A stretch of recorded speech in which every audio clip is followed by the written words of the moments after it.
Alrighty, so today we're going to talk about Atlanta United in the Moving Forward series episode, and what a crazy season it's been for the Five Stripes. I mean, this was a team that at the midway part of the season, it looked like we were on verge of seeing one of the most disappointing season that Atlanta United has ever had, and probably one of the most disappointing team this season. And then eventually they axed Gonzalo Pineda, decided to tear down the old core, and then basically go through the beginning of a rebuild, and eventually also got rid of their longtime GM Carlos Bocanegra in the process. And if you would have told me that for a team that in the middle of the season completely got rid of a lot of their talented player, well, getting some huge amount of sale as well, and still able to make it to the playoffs of all the mess that they created, I mean, it was a season not unlike any other, and we haven't even got to talk about the incredible upset that they had against Inter Miami. I've already mentioned that's going to go down as probably the biggest upset we have ever seen, not just this season,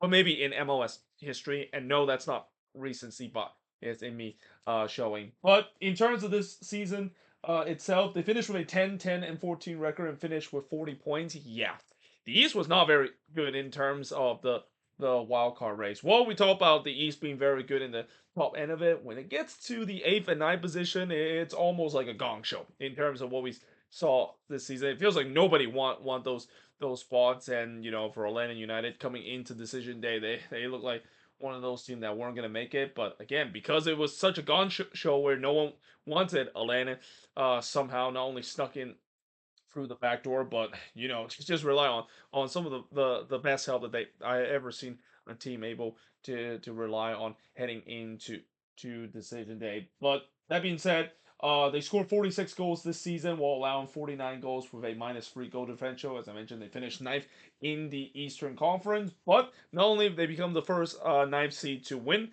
a wild card round, but they become also the first ninth seed to win a playoff series as well. Well, again, depending on if you count the play-in as a playoff series win, but if you don't, then you could say that they definitely are the first team to win a playoff series as a ninth seed, or you could say that they're the first ninth seed to win multiple playoff series if you count the play-in round. But as the old saying go, all Cinderella story is going to eventually come to an end, and unfortunately, the spirited Cinderella story that Atlanta United has ended when they got eliminated to Orlando City. As Orlando probably remember that they were one of the big reason why Atlanta made it into the playoffs on decision day. They were making sure that was as far as they go in the second round. Now, looking at the last five seasons for Atlanta, so for many times we talk about this Atlanta team. Are they going to be looking like the old Atlanta that we saw in the first couple of years?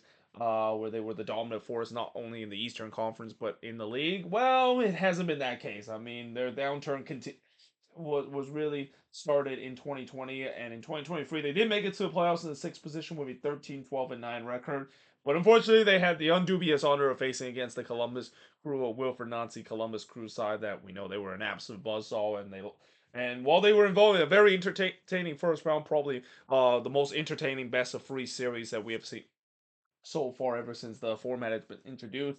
That was kind of one of those games where someone unfortunately has to lose, and Atlanta unfortunately were the one to do so. But in 2022, it was a disappointing season. 11 plays finished with a 10-10-14 record. Yeah, again, that just says a lot about this season in the Eastern Conference. How a couple of years a team finished with the exact same record would finish 11 plays, and somehow this season they'll be able to snuck in. But yeah, in 2022, it was the exact same record points total. Did not make it to the playoffs, unfortunately, because it was a little bit stronger in terms of the Eastern Conference of the playoff race that year. And not to mention that year we didn't had the eighth and ninth seed introduced. Then in 2021, they made it to the playoffs with a fifth place finish with a 13-12-9 record and finished with 51 points. And this year, I feel like it was a huge disappointment in terms of what they did in the playoffs, because I talked about how they were looking like the dark horse team. They look like maybe Atlanta truly is back after a down year that they had in the COVID short season. But nope, they lost to NYCFC, lose to the eventual MLS Cup winner in the first round. So as we've seen the last two time prior to them losing to Orlando City, they lost to the eventual show champion of MLS for that season. But in 2020, yeah, we know about that disastrous season that it had in the COVID short season, finishing 12th place with 6-4 and 13 record, finished with just 22 points and did not make it to the playoffs. And then in 2019, this was really the last year where we truly they saw Atlanta was at their best. Even though what's kind of weird about that season is that Atlanta fans really hated Frank DeBoer in terms of the style that they play, and it's understandable because Atlanta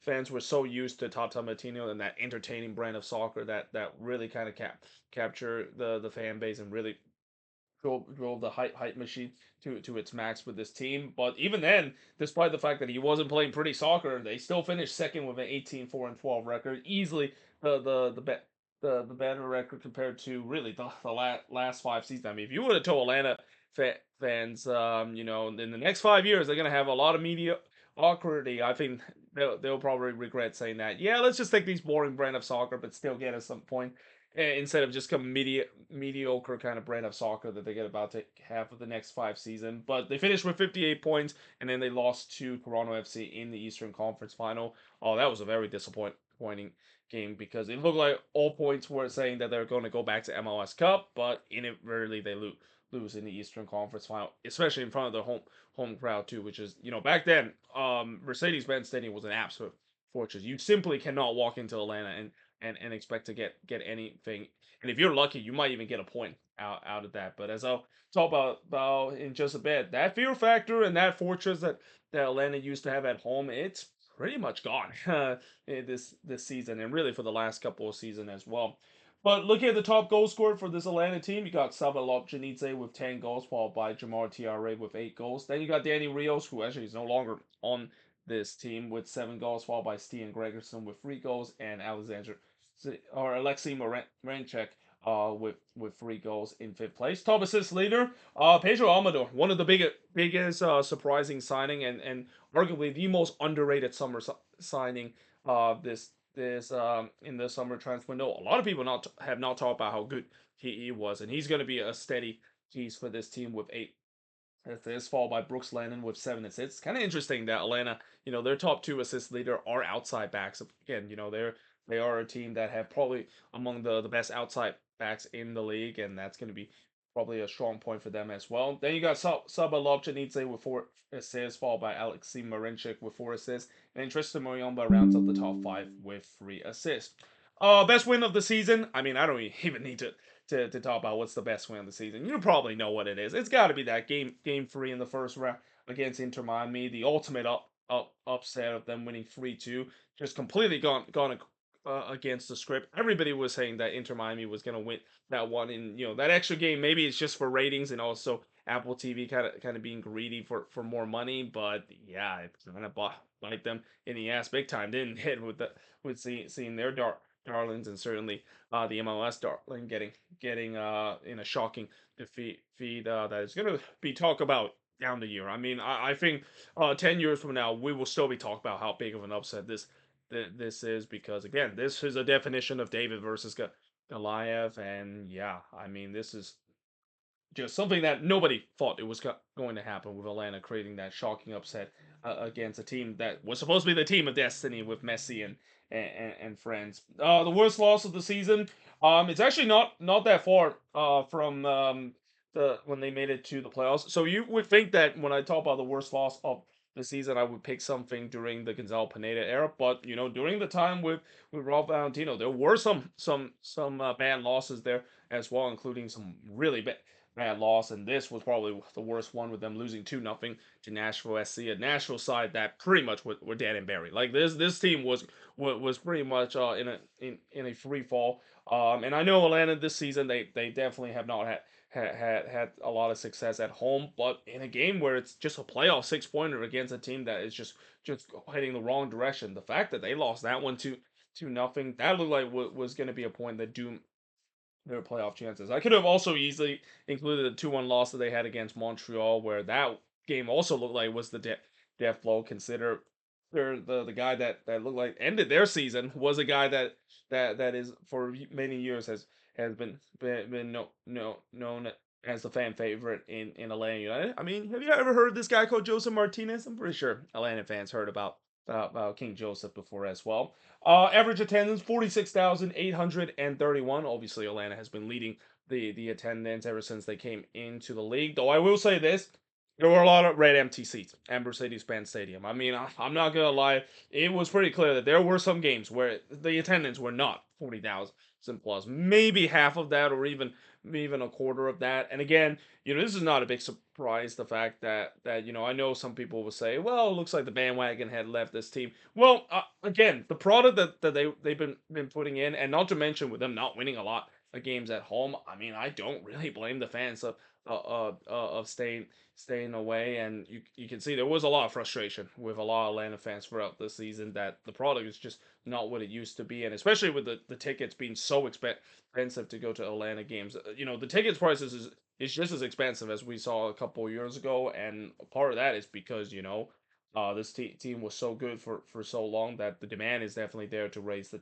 tickets prices. But it gets to a point where when you do that and the product is not there, yeah, that's when you see some empty seats, and there were a lot of that this season, especially late in the season. Now, looking at MVP for this team, this was a tough one because it feels like this season for Atlanta, it's kind of a tale of two halves. I mean, in the first half of the season, they do have some decent performance. I could have gone with Yakimakis or Thiago Mata as well, but keep in mind those players have been sold off, so I can't really go with those players. They're no longer on this team. I of course, the rules of picking MVP disappointment young player to watch is always guys that is still currently on this team. With that being said, in the second half of the season, there were definitely some that I could have chose. I could have gone with Pedro Amador as well. What a surprise he's been. Even Saba Lobjanidze as well. Really kind of carried the team as well. But in the end, I'm actually gonna go with Brad Guzan. Simply, that incredible performance he had against Inter Miami, and even down the stretch as well. Brad Guzan looked like he turned back the clock. Doing that playoff push, he looked like a Brad Guzan that we saw that was at the top of his game when he joined Atlanta United. And yeah, I mean that series against Inter Miami, it was probably the best that Brad Guzan has ever looked in an Atlanta United jersey, kind of channeling a little bit of his Howard impression against Inter Miami, especially in game number one. That is, and overall, yeah, I mean just an incredible full season for Brad Guzan, and a guy that even though he's pushing 40 years old, he doesn't look like a guy that is wash up yet, even if there was sign that was the case in the early part of this season, and especially last season as well. Disappointment. I'm gonna go with Alexi Marinchik. I mean, I know it is early, and I've said before, when it comes to big name player that comes to a team, even some of the biggest name DP player, it takes a while for them to get adjust to the league, and if you give them time, they'll eventually reach their potential. But you talk about a guy in Marinchik with the money that they of course have spent for him, and him being the successor to Thiago Mata. I mean, there was a lot of pressure in terms of it, and again, unfortunately, in a team like Atlanta, you are expected to deliver from day number one. Atlanta fans are not going to be waiting around for you to trying to get yourself to worth the DP tag down the line as well. And yeah, again, as I said, Alexei Marchuk was a pretty big disappointment. I think he's going to get better as he adjusts to the league, and I have no doubt that he's going to be still the considered to be the future piece. Even though I know some Atlanta fans have said the front office should get rid of him, even though so that they can open a DP spot and spend on another designated player. Now, in terms of young player to watch, this is a surprising one. I actually cannot think of any young player to watch for this team, and that's shocking to say because Atlanta secretly actually have a pretty good academy, and they produce some good young talent as well. I mean, have you ever heard of this guy called Caleb Wiley too? I mean, he turns out to be very good for this Atlanta team. And if they didn't sold Tyler Wolf, I would have gone with Tyler Wolf. Consider they're just like his brother. He looked really good during his time with Atlanta. Kind of very underrated as well. But unfortunately, they sold him to Real Salt Lake, so I can't really pick him if they obviously sold him during the off season. So in the end, I really can't think of any of the players, and even some of the young South American player that this team has had. I mean, I don't think you can really label them as young player because most of those guys are in their mid 20s, and when it comes to young player it has to be below 24 or even 23. 22 probably also should be the baseline because of the 22 under 22 that MLS tends to release every single season. So what went right for this Atlanta United team? So we all know about the all-time upset against Inter Miami. Don't really need to talk more about it because I've already mentioned a lot. But also the 50 million amount worth of sale of Wiley, Amada, and Yakimaki. So again, this team they had a big decision that they had to make in the summer transfer window. Whether they keep the core that they have and hope that they can add into to these pieces and think that they might be enough to do well, even though it's been very disappointing in how the season goes, or they just got it the core, decide to cash in and maybe use that money to build a new core. Well, that's exactly what Atlanta United decided to choose. Over $50 million worth of sale, easily the biggest swap of money that any MLS team has had. And this is not a big surprise, consider Atlanta for a very long time has been the pioneer in terms of what MLS 3.0 is all about. MLS is now a league of selling some great young talented player, and when you can generate that much amount of money, I mean, I feel like only Atlanta United can do so because of the that they have that really all started with Miguel Almiron going to Newcastle for $27 million. But yeah, there's no doubt they got a lot of money to play with because of the investment they had, and in some way they kind of did invest a little bit during the summer transfer window as well. Some of them were very good signing, like Pedro Almador. Some of them not so much, like Alexei Marinchek. But I think the other thing that went right for this team, you gotta give credit to Raul Valentino. I will say that in terms of the interim job that he done this time compared to last time, isn't as impressive as he did last time, but still impressive enough to get this team into the playoffs. And again, that incredible upset that was involved against Inter Miami. What a job he has done, and it's a shame that he isn't actually going to stick around with Atlanta United. I would have definitely have him try to stick around as much, but there's no doubt that I think overall, Atlanta had another big choice to make heading into this off season, which is are they going to keep Raul Valentino as a permanent head coach as we thought that maybe they were going to do, or they go in a different direction and maybe get another big name head coach, and as I'll talk about. It seems like they choose option number two, and Rob Valentino said that, yep, I'm gonna just move on to somewhere else and maybe pursue a head coaching role. I do think that there are a couple of MLS teams should look into this guy. I think he's very talented and has done a great job doing his interim bases with Atlanta. And again, don't be surprised he might be higher down the line, whether in MLS or any other league.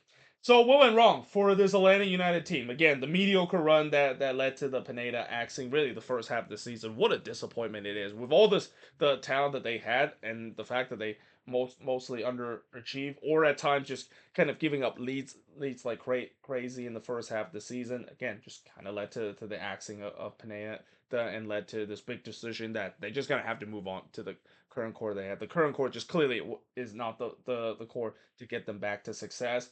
As I mentioned, the home form was absolutely dreadful. I mean, they've only won 6 games this season at home. That is the worst wins total that any team in the Eastern Conference that made it to the playoffs. And as I mentioned, Mercedes-Benz Stadium used to be one of the toughest places to play. I mean that atmosphere fear that will get that will really carry this Atlanta team game after game. It was almost non-existent this season. I will say that there were times where we saw the stadium absolutely rocking, especially the game against Inter Miami. I mean that when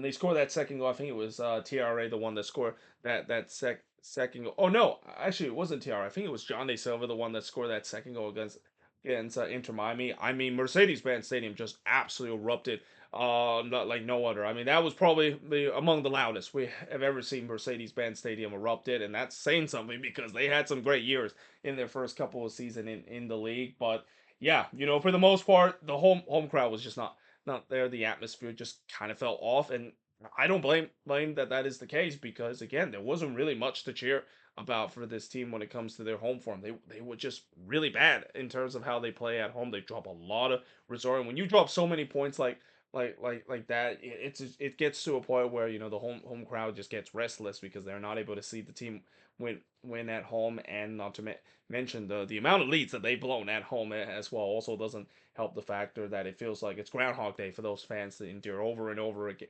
with them blowing leads late in the game.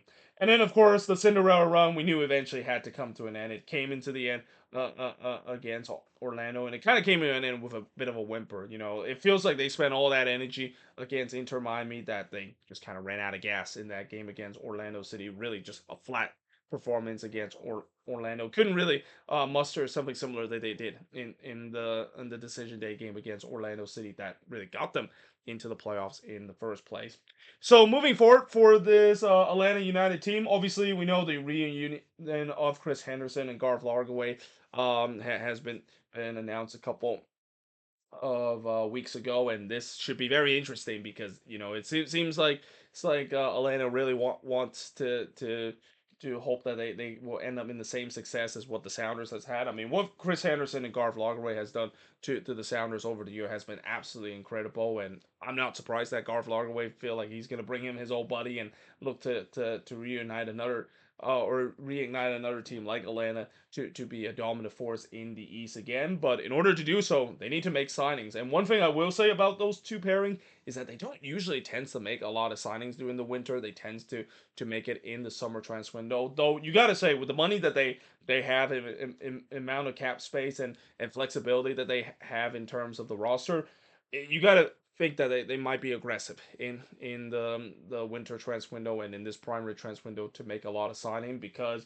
I think the other thing moving forward to them is that they have a shopping cart of list of players that they need to get in the offseason. Again, don't let that incredible run in the playoffs for this team fool you. The fact that this is a very incomplete roster. This is a team that is still a long way from should be back to being a contender in the Eastern Conference. I mean, with them gutting the roster in the middle of the season, it doesn't mean that miraculous run means that miraculously they got themselves a good young core that they can ride on. This is a team that still have a lot of incomplete pieces.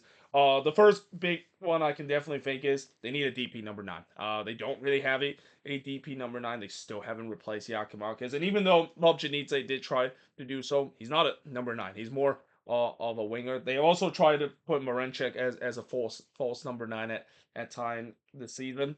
Didn't quite work out so well either. So that's one spot that they'll need. Other than that, they'll probably need a couple U22 initiative signing, especially on the attacking and midfield end as well. And then on the defensive end, they might also need help there as well. Obvi- obviously, seeing Gregerson, I think he's still going to be there, but he wasn't that spectacular. The other piece that had, was also kind of questionable. And then we haven't even got to talk about the goalkeeping situation as well. And as much as I know Brad Guzan might still be the goalkeeper for this team, I think as much as I said that he might still have some tank left of him, maybe 1 or 2 years, or I think 2 years might be the max. And I know they have a goalkeeper waiting in the wing in Josh Cohen, but they haven't really played him very often, and he's a big mystery box as well. So I think that might be a spot that they might be looking for even as soon as this winter transfer window. And not to mention their trained goalkeeper Quinton Westbrook also retired, so they'll definitely need a replacement for that as well. And then, of course, the last thing for this team is the fact that with Ronnie Daly being the new head coach of this team, obviously that was definitely a big news and a big bombshell news too, because we thought that Ronnie Daly might not return to MLS, but now that he's back with Atlanta United, can he work his magic again like he did with NYCFC? He's heading into another team that has a very high pressure coaching situation. We saw in NYCFC how, remember in that MLS Cup winning season, like I remember in the middle of the season, there was some NYCFC fans that were calling for Ronnie Daly ahead, only for him to completely turn around the team and won MLS Cup for that team. He's pretty much in the same situation again. Again, I mentioned it many times. For any time when a coach head to Atlanta United, you're not going to get as much time as you would get with other team, especially now. Also with the landscape of MLS, where teams have been more impatient than ever before when it comes to coaching really deliver in a matter of just like one season, he's going to be under a lot of pressure immediately. And while he has definitely been successful in that situation with NYCFC, we'll see whether or not if he can do so with Atlanta. Especially he'll need the resources to do so. Again, this goes back to this transfer window, which so far in this transfer window they kind of had done some signings. I mean, the only notable signing I can think of is them signing Mateus Click from DC United, and that's a good piece because Click was really decent with DC, and I think he could be a good piece for this Atlanta side. But that shouldn't be the only piece that they add this offseason. They need much more pieces if they want to get themselves to consider to be up there in terms of the best team in the Eastern Conference, because we know how difficult the East is with all those good team like the Cincinnati, like the Columbus, like the Inter Miami, and even Orlando City as well that is still there. This is an Atlanta team that they need to booster in a big way, and again, we'll see whether or not if they'll do it. I think they will, because again, this is Atlanta United after all. This is a team that is known to make a lot of signings and known to really change over the roster in a blink of an eye like that. But there you have it. That is pretty much it. Looking at Atlanta United in the Moving Forward series episode. As always, let me know in the comments below what do you think of this video, and if you're an Atlanta fan, what do you think is the MVP, disappointment, young player to watch, what went right, what went wrong, and moving forward, how is this team going to look heading into next season? But until then, hope you guys enjoyed this video, and I will see you guys next time.